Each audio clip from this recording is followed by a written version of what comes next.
الحمد لله باسمه تتم الصالحات ونصلي ونسلم على سيد الكائنات عليه وعلى آله وأصحابه أفضل الصلوات وأكمل التحيات.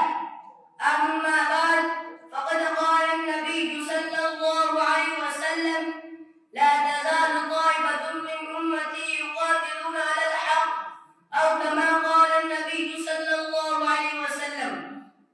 حضرات علماء کرام اور سامعین اعظام، آج میرا موضوع سخن عالم اسلام کا وہ حساس مسئلہ ہے کہ جسے ہر مسلمان اپنی زندگی اور اپنی جان سے عزیز رکھتا ہے، کہ جس کے تقدس پر لاکھوں جانیں قربان ہو چکی ہیں اور نہ معلوم کتنی جانیں قربان ہونے کے لیے منتظر اور تیار ہیں.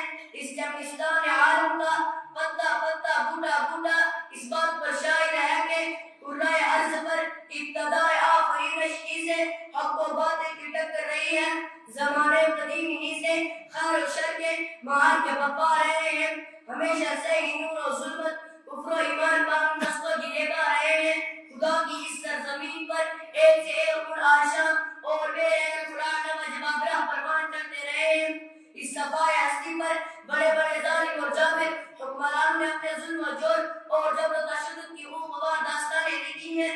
لیکن یہ بھی ایک روشن حقیقت ہے، جب بھی کسی فرعون وقت نے انا مقبول اعلی کا نعرہ لگایا، اسی دم کوئی نہ کوئی مرد مجاہد جلال مصیبت کا نمودار ہوا ہے. جب بھی کسی نمود حسن نے انا ملغائی کی صدا بلند کی، اسی لمحہ کسی خلیل بت شکن کا دست بے باک بھی ظاہر ہوا ہے. جب بھی باطل نے حق کو چیلنج کیا، حق پرستوں کی ایک جماعت نے آگے بڑھ کر اس کے چیلنج کو قبول کیا ہے. صرف قبول ہی نہیں بلکہ وہ مردانہ مان سربکف اور قبر پردوش میدان میں آ نکلے ہیں اور غیر باطل و طاغوت کی لشکر پر پوری شدت سے حملہ کیا ہے. پھر دنیا والوں نے دیکھا اس مٹھی پر جماعت نے ایک عالم کو تہمارا کر دیا اور پرستاران باطل اور شیطانی لشکر کو سمجھا دیا ہم وہ نہیں جو تم سمجھتے ہو، بلکہ ہم وہ ہیں کہ جن کے بارے میں کہا گیا مرد حق باطل سے ہرگز خوف کھا سکتا نہیں، مرد حق باطل سے ہرگز خوف کھا سکتا نہیں، سر کٹا سکتا ہے لیکن سر جھکا سکتا نہیں.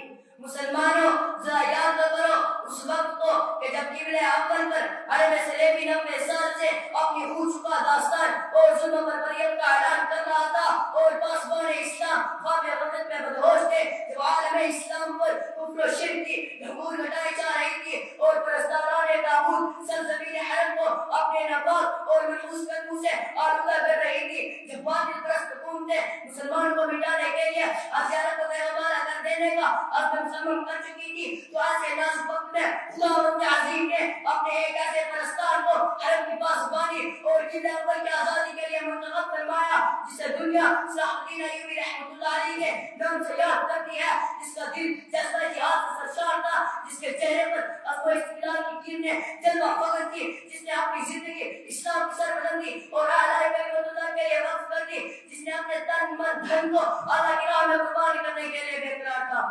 چنانچہ اسلام کا یہ عظیم مجاہد اللہ کا جلال بن کر میدان میں آیا تو داغ استقلال اور نظر ظلم و ستم کی دور دیوار کو ہلا کر رکھ دیا. اس کی چمکتی ہوئی تلوار نے آہن کو اس سر کو جسم سے جدا کرنا شروع کر دیا اور ان کے سینگ خون سے رنگین ہونے لگے. اس کی ضربے بے پناہ سے لشکر باطل چور چور ہونے لگے. وہ فوج کے ایک سرے سے حملہ کرتے تو دوسرے سرے سے نکلتے ہوئے نظر آتے. گویا ان کی تلوار ایک سفینہ تھی جو دشمنی کے روکنے کے سیلاب میں تیر رہی تھی. دشمنوں کے سر جو ہوائی محبت سے پھولتے باپ کی طرح ابھرتے ہوئے سر سر شمشیر میں پٹے لگا کر ٹوٹ جاتے تھے. میرے دوستو، مسجد اقصی کا آسمان قبضہ ایک تاریخی حادثہ ہی نہیں بلکہ عہد حاضر کے مسلمانوں کی تاریخ ایمان کا امتحان بھی ہے. اگر ہم یوں ہی خاموش تماشائی بنے رہے تو یاد رکھنا وہ دن دور نہیں جب معاملات باطل کے حوص سے مزید بلند ہو جائیں گے اور ہمارے مقدس و متبرک مقامات ان ظالم ظلم و ستم سے محفوظ نہیں رہ پائیں گے. لہذا ایسے نازک وقت میں ہمارے اوپر فرض عائد ہوتا ہے کہ ہم بیت المقدس کی آزادی اور بازیابی کے لیے اپنی جان اور اپنا مال و متا قربانی کرنے کے لیے تیار ہو جائیں اور اس حادثے کی سنگینی اور علاقت کے لیے نئی نسلوں کو آگاہ کرتے رہے تاکہ ان کے اندر بھی قبلہ اول کی آزادی اور بازیابی کے لیے وہی طرف اور وہی جذبہ جہاد پیدا ہو جو 36 صدی ہجری سلطان صلاح الدین ایوبی رحمۃ اللہ علیہ کے زیر قیادت مسلمانوں کے اندر پیدا ہوا تھا. جانتے ہو کون صلاح الدین ایوبی؟ وہ صلاح الدین ایوبی رحمۃ اللہ علیہ جو مثل خشکی سن 537 ہجری میں مقام تبریز میں طلوع ہو کر سن 599 ہجری میں اپنے وطن سے ہزاروں میل دور ایک مقام پر غروب ہو جاتا ہے. مسلمانوں جب یہ رجل عظیم اظہار پانی سے رخصت ہوتا ہے تو اس کے پاس اتنے پیسے نہیں تھے جن سے اس کا قبر خریدا جا سکے. اے سلطان صبر و غنا تجھ پر لاکھوں سلام، اے بہتر عدل و وفا تجھ پر لاکھوں بار قربان، اے حرم کے پاسبان اللہ تیری قربت پر نور سے منور فرمائے آمین. لیکن صلاح الدین ایوبی کی وہ کھیتی جس کو اس نے اپنے پورے جگر سے سینچا تھا، اپنے مقدس لہو سے پروان چلایا تھا، آج وہ پھر ملعون اسرائیلیوں کے قبضے متصرف میں آ کر جھلس رہی ہے. اور مسجد اقصیٰ آج کس حالت میں ہے؟ تجھے اپنوں کی لاپرواہی نے کیسا لاچار بنا دیا ہے. تیرے چاہنے والوں کی کمزوری اور تیرے دشمنوں کی مکاری نے تجھے کیسی تکلیف میں ڈال رکھا ہے. مطلب کیا حجوم کے ایک جھونکے تجھے کتنا رنگ دیتی ہوگی. تیری تو سجدہ گاہ ہے جہاں تک مقدس ترین ہستیاں اور نبوت کے پیغمبر پیغمبران الہی سجدہ ریز ہوتے تھے، مگر آج یہودیوں کے ناپاک اور مقدار اجسام ہوں گے جہاں تکبیر و تحریر اور تحمید کے زمزمے گونجتے تھے، مگر آج یہودیوں کے محفوظ فوجوں سے تجھے کتنی گھن آتی ہوگی. لیکن اے مسجد اقصیٰ انشاءاللہ بہت جلد تیرے جانے والے تیرے عزت و تقدس کو بچانے کے لیے ان ظالم کے چنگل سے تجھے آزاد کروائیں گے. ان پر پھر وہ دن آئیں گے جب وہ جانے پیدا ہوں گے کہ جن کی زمینیں یہاں صبح و شام تیری زمین کا بوسہ لیں گے. ان پر وہ دن آئیں گے جب تکبیر کے پاکیزہ نعرے میں گونجیں گے اور تیرے دشمنوں کی وہی حالت ہوگی جو ابراہ کے ظالم و جابر لشکر کی ہوئی تھی.